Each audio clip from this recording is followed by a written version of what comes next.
नमस्कार दोस्तों, स्वागत है श्रीमद् भगवत गीता के नेक्स्ट एपिसोड में। तो पिछले श्लोक में हमने पढ़ा था, हे क्रूनंदन, ऐसा जन्म पाकर वह अपने पूर्व जन्म की देवी चेतना को पुनः प्राप्त करता है और पूर्ण सफलता प्राप्त करने के उद्देश्य से वह आगे उन्नति करने का प्रयास करता है। मतलब भगवान इतने दयालु हैं कि इस जन्म में जितना भी हमने आध्यात्मिक ज्ञान लिया है, जितने भी हमने अपने अच्छे संस्कार बनाए हैं, वो नेक्स्ट जन्म में हमें वो संस्कार वापस मिल जाते हैं। बस हमें क्या है ना, फिर उससे आगे बढ़ना है बस हमें सिर्फ, राइट।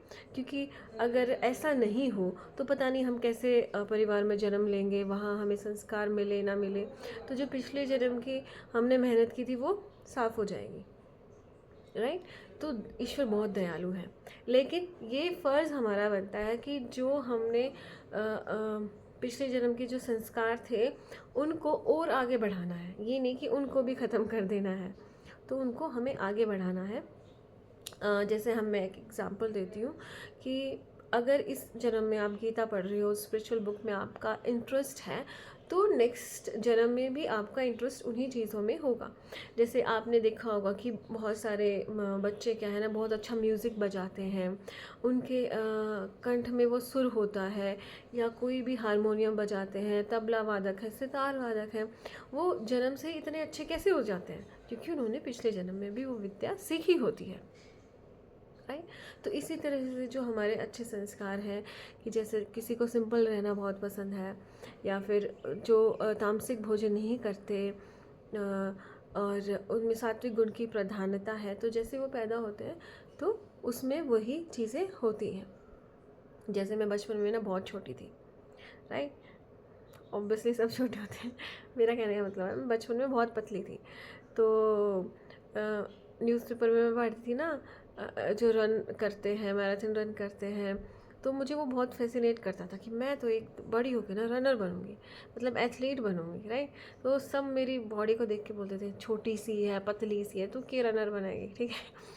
उसके बाद मुझे स्कूल में थोड़ा सा मौका मिला, तो मैंने प्राइज़ जीता रनिंग में, एथलेटिक्स में, ठीक है।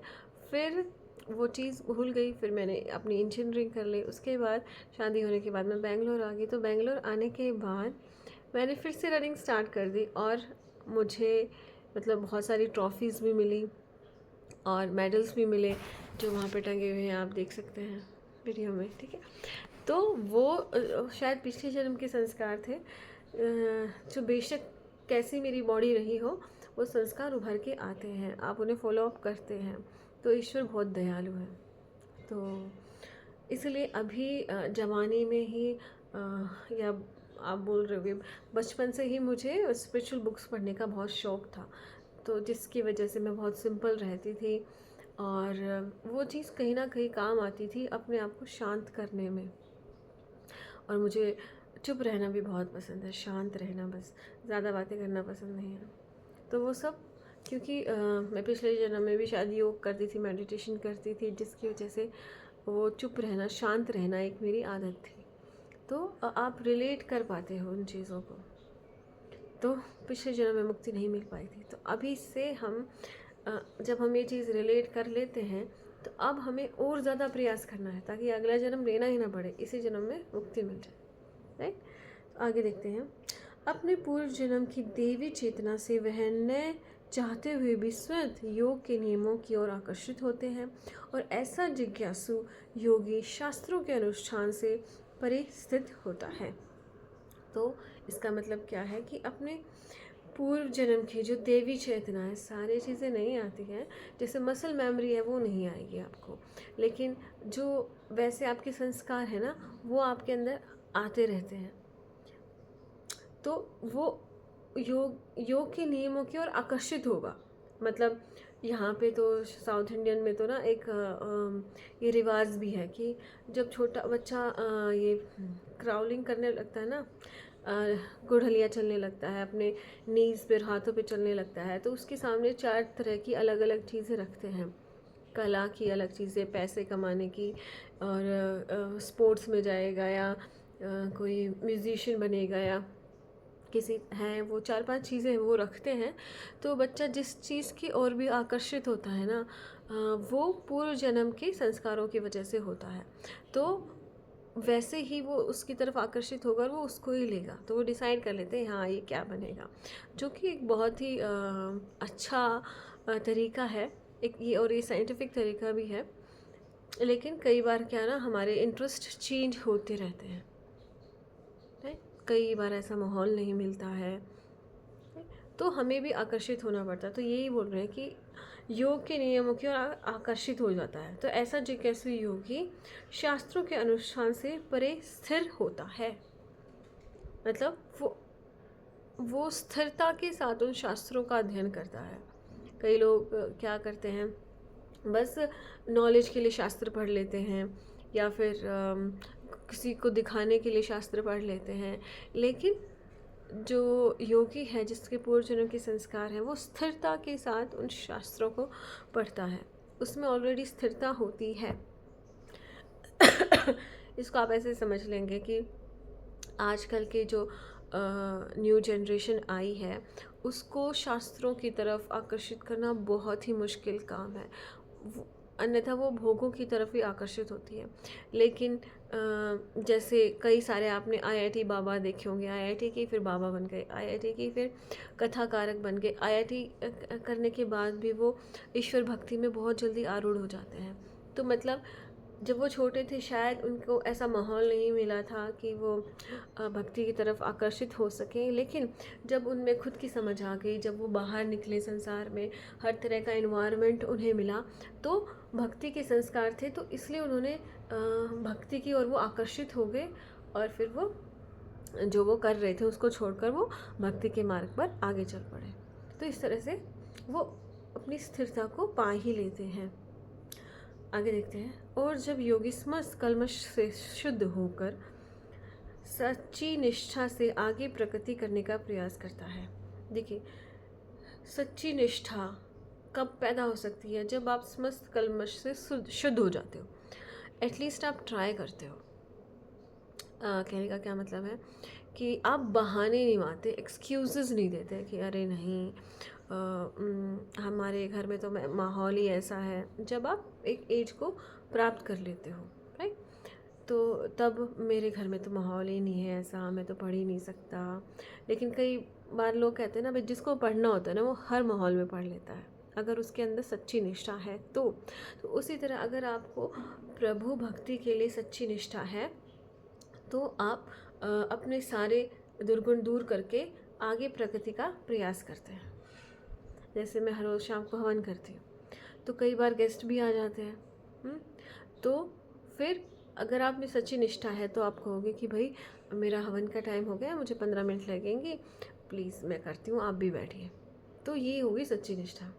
लेकिन अगर आप में थोड़ी सी भी सच्ची निष्ठा नहीं है, कहीं भी आपका गैप है, संशय है, तो आप ये होंगे अरे आज तो गेस्ट आए हैं, मैं कैसे हवन करूं। तो आप उसको टालने की कोशिश करेंगे। अरे आज तो बारिश हो रही है, चलो इस टाइम पकोड़े खा लेते हैं, है ना, इन्जॉय कर लेते हैं थोड़ा सा, आज तो बारिश हो रही है, छोड़ो, हर रोज़ ही तो करते हैं, एक दिन छोड़ दिया तो क्या हो गया। तो इसका मतलब क्या है, आपकी जो निष्ठा है वो सच्ची नहीं है, राइट। आप एक्सक्यूज़ नहीं देते हो। लेकिन जैसे आप ट्रैवल कर रहे हो तो आप नहीं कर सकते, तो वो सब चीज़ें अलग हैं। लेकिन सच्ची निष्ठा हो तो बहुत ही अच्छी बात है। जैसे मैं अपना एग्जांपल देती हूँ, मेरे पति का एक्चुअली जब शादी होके हम हनीमून गए तो वो बोले कि गोवा चलते हैं। मैंने कहा ठीक है। उनका दोस्त भी उनके साथ है, मतलब हम 2 कपल गए थे, लेकिन दोनों वो दोस्त ट्यूसडे का फास्ट रखते थे हनुमान जी के बाद। तो बोले कि गोवा में आके, मैंने कहा गोवा में आके कैसे आप फास्ट कर सकते हो, ट्यूसडे आ गया बीच में। बोला नहीं नहीं नहीं, हम तो फास्ट करेंगे, चाहे बेशक हम गोवा में हो चाहे कहीं भी होते, हम अपना फास्ट करेंगे। मैंने, और वो फास्ट वाले दिन क्या सिर्फ मीठा खाते हैं। तो मैंने कहा अच्छा ठीक है, कर लो भाई फिर, और शुद्ध शाकाहारी, देखते हैं मिलेगा या नहीं मिलेगा। तो हम घूमने चले गए। तो वहाँ पर एक स्टॉल, मतलब मेला लगा हुआ था, खाने का मेला, मतलब उसमें इतनी सारी मिठाइयाँ, चूरमा, अलग अलग तरह के चूरमा, रसमलाई फर्स्ट टाइम मैंने गोवा में खाई थी। तो मतलब उनकी सच्ची निष्ठा थी, तो उन्हें शुद्ध प्योर वेज और मीठा खाना मिल गया खाने को। तो ईश्वर भी मतलब उनके साथ थी कि तुम्हारी सच्ची निष्ठा है तो मैं तुम्हें तुम्हारे व्रत को पूरा कराऊंगा, मैं अपने भक्तों को भूखा नहीं रख सकता। तो ये होती है सच्ची निष्ठा कि आप एक्सक्यूजेज नहीं ढूंढते हो। तो सच्ची निष्ठा से अगर आगे बढ़ेंगे तो हमारी प्रगति हो जाएगी। तो अनंत गोत्वा अनेकों अनेक जन्मों के अभ्यास के पश्चात सिद्धि लाभ करके वह परम गंतव्य को प्राप्त करता है। तो मतलब चाहे अगर उसमें सच्ची निष्ठा है ना, तो वो चाहे कितने ही जन्म ले ले, आगे बढ़ता जाएगा, एक एक जन्म में एक एक चीज़ सीख रहा है, तो वो ऐसे प्रगति होती जाएगी और वो आखिर में मुझे प्राप्त कर लेगा।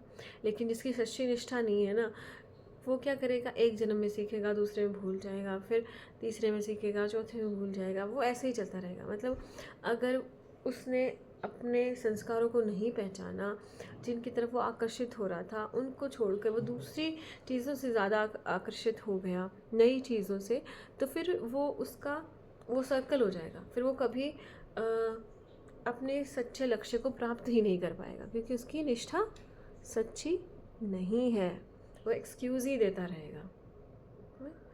चलिए आगे बढ़ते हैं। योगी पुरुष तपस्वी से, ज्ञानी से काम कर्मी से बढ़कर होता है। अतः हे अर्जुन, तुम सभी प्रकार से योगी बनो। मतलब तपस्वी से भी अच्छा है एक योगी, ज्ञानी से भी एक अच्छा है, सहकाम कर्मी से भी अच्छा है एक योगी। योगी क्या है? योगी में ये तीनों गुण होते हैं।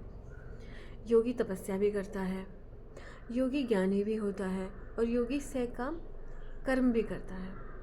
धीरे धीरे वो निस्वार्थ कर्म भी करने लग जाता है। तो योगी सबसे बढ़कर है। क्यों?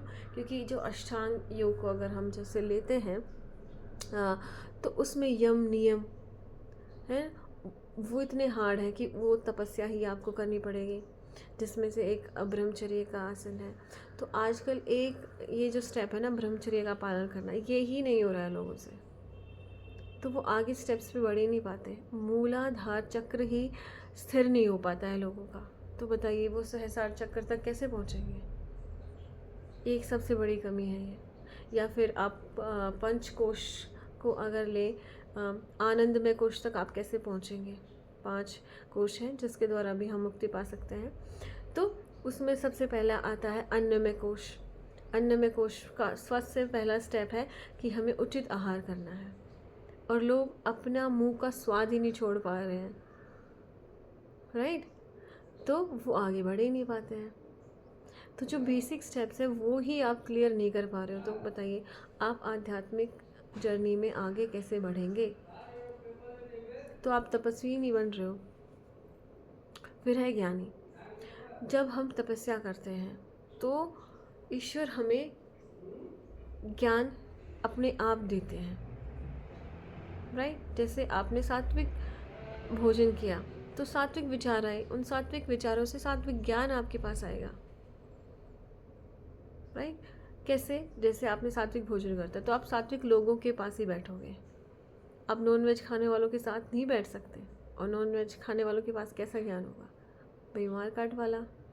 क्योंकि जैसा खाओगे अन्न वैसा रहेगा मन। हाँ, बहुत सारे लोग नॉनवेज जो खाते हैं वो उनके विचार भी मुझे अच्छे लगे, बट जब आप योग करते हो ना, तो आप नॉनवेज के आप चटपटा खाना भी नहीं खा सकते हो। जैसे मैं बच्चों के लिए कई बार पूरी बना देती हूँ, तली हुई चीज़ें, पराठे बनाने पड़ते हैं, तो मेरा जी इतना दुखी हो जाता है वो खा के, मुझे उसके बाद फ्रूट्स खाने पड़ते हैं क्या, ताकि मेरा जी खुश हो जाए, राइट? तो जैसे जैसे आप योग करते हो, योगी बनते हो, तो आपके अंदर वो चीज़ें अपने आप आने लग जाती हैं, तो नॉनवेज तो छूट ही जाता है, क्या चटपटी चीज़ें भी छूट जाती हैं। अब मेरे सामने समोसा गुलाब जामुन आती हैं तो मैं कहती हूँ भाई नहीं, मन ही नहीं करता है उन चीज़ों को खाने का, राइट? तो वो ज्ञान भी आपको आ जाता है। फिर सहकाम कर्मी से बढ़कर होते हो। अब जैसे आप सात्विक आपके विचार हो गए, तो जो बुरी आदतें हैं वो हम छोड़ देते हैं, और नई जो आदतें हैं वो हम में बढ़ जाती हैं, राइट?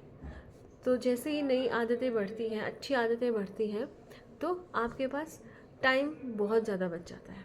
जैसे अगर आपने मूवीज़ देखना छोड़ दिया, क्लबों में घूमना छोड़ दिया, इंस्टाग्राम पे ज़्यादा स्क्रॉल करना छोड़ दिया, तो आपके पास टाइम ही टाइम है। तो आप अच्छी बात, अच्छे कर्म ही करोगे, राइट। तो इस तरह से आप अच्छे काम करने आप ही लग जाओगे। तो हमें सिर्फ योगी बनना है और फिर सारी चीज़ें हम करने लग जाते हैं अपने आप ही। आगे देखते हैं। इस अध्याय का लास्ट श्लोक है 6th चैप्टर का।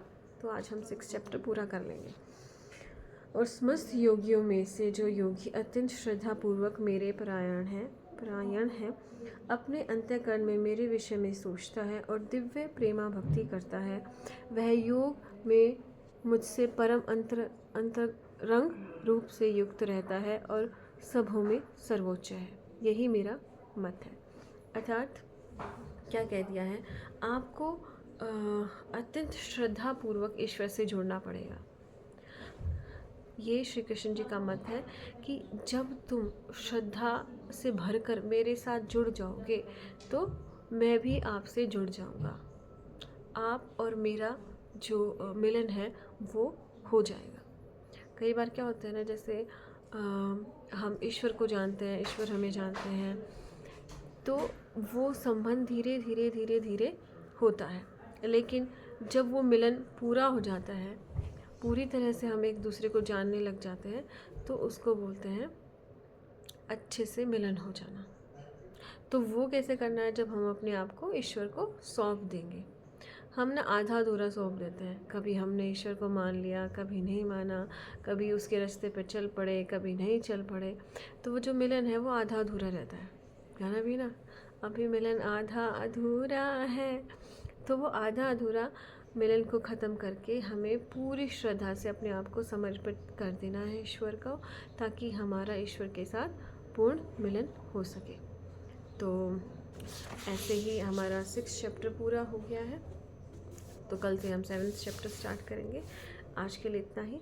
आपने इतने अच्छे से सुना उसके लिए बहुत बहुत धन्यवाद।